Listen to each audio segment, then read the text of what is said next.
KTV RK news స్వాగతం.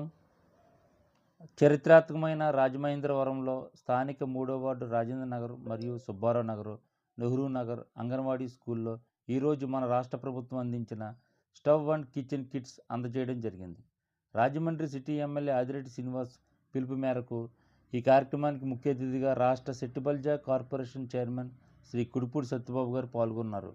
ఈ కార్యక్రమానికి తెలుగుదేశం పార్టీ మహిళలు నాగమణి, శ్రీదేవి, సాయిలక్ష్మి, సరోజిని, అంగన్వాడీ టీచర్లు, సభ్యులు, అలాగే నాయకులు, కార్యకర్తలు పాల్గొనడం జరిగింది.